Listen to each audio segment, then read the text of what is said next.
Cristiano Ronaldo được công bố chính thức là người của Real Madrid vào một ngày của tháng 7 năm 2009. Mặc dù hôm đó là thứ Hai, nhưng có đến 80.000 người đã đến sân vận động Santiago Bernabéu để được tận mắt nhìn thấy ngôi sao người Bồ Đào Nha bằng xương bằng thịt, một con số vượt trội hơn rất nhiều so với số lượng 62. 467 khán giả đã đến Olympia của Rome để theo dõi trận chung kết UEFA Champions League giữa Man United và Barcelona. Có đến hơn 10.000 fan hâm mộ đã phải nếm trải sự thất vọng. Rất nhiều người trong số đó đã phải xếp hàng nhiều tiếng đồng hồ dưới cái nắng gay gắt và nóng bức của Madrid, với việc bị bỏ lại bên ngoài sân vận động khi cánh cổng sân đóng lại vào lúc 8 giờ 40 phút PM. Phòng bán vé đã phải hoạt động hết công suất. Ronaldo đã đáp ứng đúng, hay thậm chí là vượt xa, những kỳ vọng mà ban lãnh đạo Real Madrid đã nghĩ về khi mang anh đến Tây Ban Nha. Trong 9 năm gắn bó với Club Blanco, anh đã phá vỡ hàng loạt kỷ lục khác nhau, giành 4 chức vô địch UEFA Champions League và ghi đến 450 bàn cho đội chủ sân Santiago Bernabéu. Câu lạc bộ Hoàng gia Tây Ban Nha có lẽ sẽ không bao giờ có thể được gặp lại một con quái vật khủng khiếp như cầu thủ mang áo số 7 này nữa. Giờ đây, khi Ronaldo đã chuyển đến Italia để thi đấu cho Juventus, dường như có một thứ gì đó đã mất đi. Trên sân cỏ, Real Madrid đang gặp phải rất nhiều khó khăn, với việc bị Barcelona bỏ xa đến 7 điểm trên bảng xếp hạng. Số lượng khán giả đến theo dõi các trận đấu ở Santiago Bernabéu cũng đã giảm mạnh, ví dụ, chỉ có 229 cổ động viên đến sân trong trận đấu sân nhà gần đây nhất của Madrid, đối đầu với Rayo Vallecano, vào đúng ngày đồng đội cũ của Ronaldo, Luka Modric, được trao giải quả bóng vàng FIFA. Số lượng khán giả đến sân trung bình của Real Madrid trong các trận đấu trên sân nhà ở mùa giải năm nay là 62.500 người, đó là một sự sụt giảm mạnh so với con số trung bình 65.824 người trận ở mùa giải trước. Tuy nhiên, tỷ lệ trung bình của số lượng khán giả đến sân trong các trận đấu ở La Liga đã tăng đến gần 8%, khi các cổ động viên đang rất thích thú với sự khốc liệt trong cuộc đua tranh ngôi vô địch ở mùa giải năm nay. Ví dụ, bất ngờ nhất chính là việc Alavés hiện đang nằm trong top 5 của bảng xếp hạng. 2. Khi một ngôi sao rời khỏi câu lạc bộ, một người đã trải qua những năm tháng vô cùng tuyệt vời trên sân cỏ trong màu áo Real Madrid, sẽ không thể tránh khỏi cái cảm giác có một thứ gì đó đã mất đi.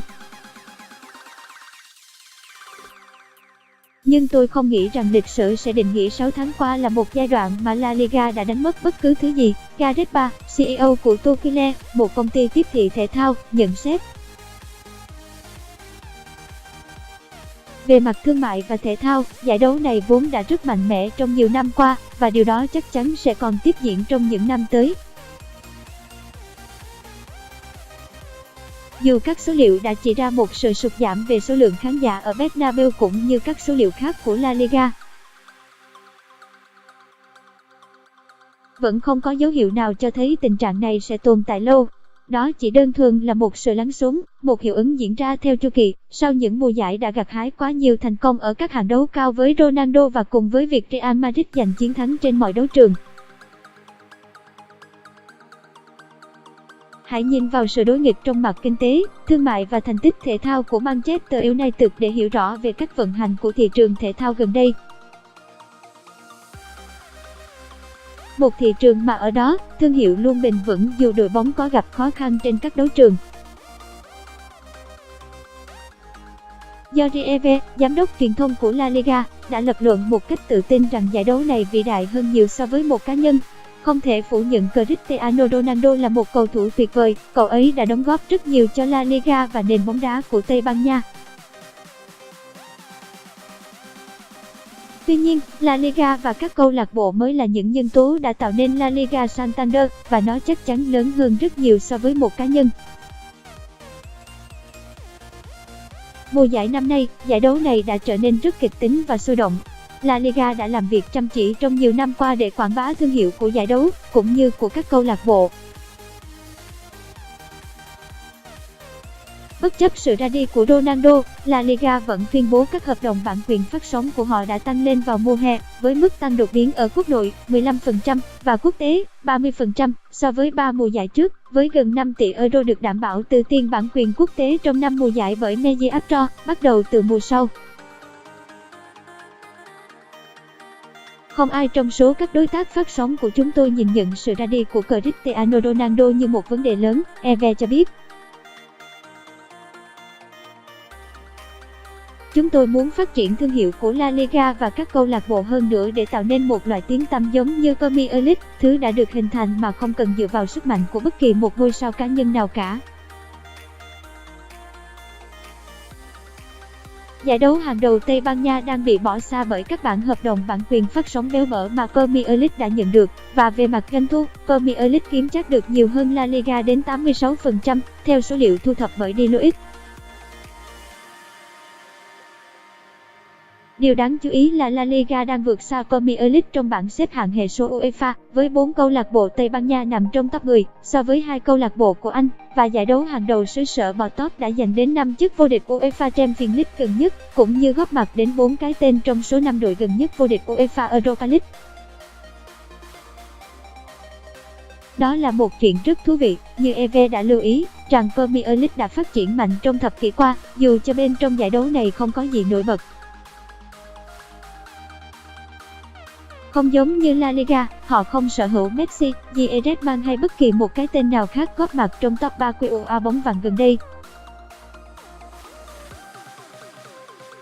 Ví dụ, Premier League đã không có bất kỳ một cầu thủ nào giành chiến thắng trong cuộc đua danh hiệu QOA bóng vàng kể từ khi Ronaldo đoạt được giải thưởng này với tư cách là một cầu thủ của Manchester United vào năm 2008. Đó thậm chí còn là lần cuối cùng giải đấu hàng đầu nước Anh có một người được đứng trên bục vinh danh. Thế giới bóng đá, kể từ đó đã được định nghĩa là cuộc đại chiến giữa hai con quái vật Lionel Messi và Cristiano Ronaldo. Cả hai ngôi sao này, cho đến khi bị chặn đứng bởi Luka Modric vào năm nay, sau khi tỏa sáng rực rỡ cả trong màu áo đội tuyển Croatia lẫn câu lạc bộ Real Madrid, đã thống trị hoàn toàn cuộc đua giành danh hiệu QOA bóng vàng. Trình độ của họ và những kỷ lục ghi bàn đáng kinh ngạc đã biến La Liga thành một đấu trường đầy hấp dẫn và sức thu hút. Họ đã biến cuộc đối đầu giữa Barcelona và Real Madrid trở thành trận derby vĩ đại nhất của thế giới bóng đá, xếp trên cả những cuộc đụng độ mang tính lịch sử như Liverpool với Manchester United hay Boca Juniors với River Plate. Câu chuyện này giờ đây đã kết thúc, trừ khi nó diễn ra ở các cuộc đối đầu thuộc đấu trường Champions League, khi Ronaldo đã rời khỏi La Liga để đến với Serie A của Italia. Tuy nhiên, EVE đang rất muốn nâng tầm danh tiếng của 18 câu lạc bộ khác trong giải đấu hàng đầu Tây Ban Nha. Nhiệm vụ chính của La Liga là thúc đẩy giải đấu này trở nên lớn mạnh hơn và nâng cao tiếng tăm cho các câu lạc bộ tại đây, EVE cho biết. Barca và Real Madrid đều đã là những thương hiệu toàn cầu. Chúng tôi muốn giúp cho những câu lạc bộ khác tại đây cũng có được danh tiếng rộng lớn trên toàn cầu giống như hai đội bóng đó, và điều này cũng sẽ mang lại lợi ích cho cả giải đấu. Đó là một phần quan trọng trong chiến lược của chúng tôi. Chúng tôi vô cùng ngưỡng mộ cái cách mà Premier League có thể khiến cho các fan bóng đá ở châu Phi, Ấn Độ và Indonesia nhớ tên tất cả các câu lạc bộ của họ.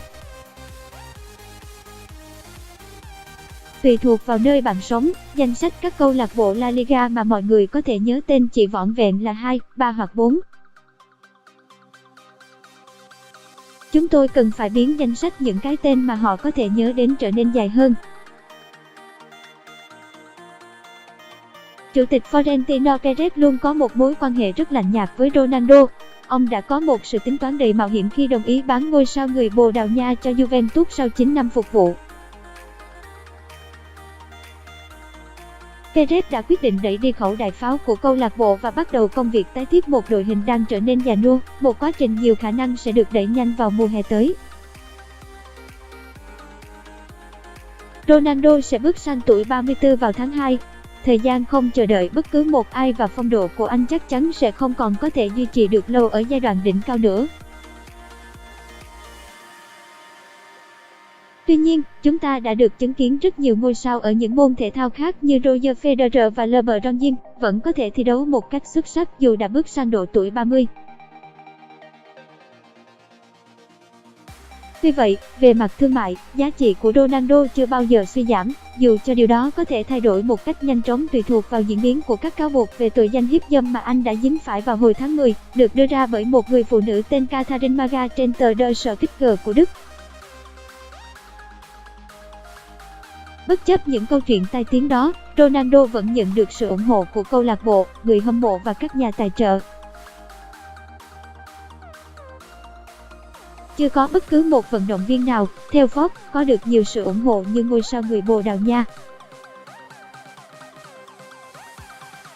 Anh có hàng trăm triệu người theo dõi trên các phương tiện mạng xã hội. Như trên Facebook, anh có 120 triệu người, La Liga có 49 triệu người. Là gương mặt đại diện cho thương hiệu CR7, khả năng kiếm tiền của anh, nếu so sánh với sự nghiệp kinh doanh của David Beckham sau khi giã từ sự nghiệp, có lẽ sẽ không suy giảm ngay cả khi anh giải nghệ. Nếu bạn nhìn vào những rock band vĩ đại nhất hay nhà làm phim tiêu biểu nhất của mọi thời đại, album thứ 10 hay bộ phim thứ 10 luôn được làm tốt hơn cái đầu tiên hoặc thứ hai, bà nói. Với danh tiếng và chiều sâu của sự nỗ lực chỉ có thể được tích lũy qua thời gian, và dưới góc độ thể thao, hay dưới góc độ của một nhà làm phim, ta có thể nói rằng, càng về sau, mọi sự sẽ càng trở nên có lợi hơn cho Ronaldo. Do đó, 2 năm của Ronaldo ở Juventus chắc chắn sẽ vượt xa những năm đầu của cậu ấy ở Manchester United, xét về mặt lợi nhuận tài chính mà Juventus sẽ nhận được. Đó là tác dụng kỳ diệu từ sự cộng hưởng mà bạn nhận được từ thứ nhận thức thuộc về, và đã đi theo, cậu ấy trong suốt sự nghiệp. 3.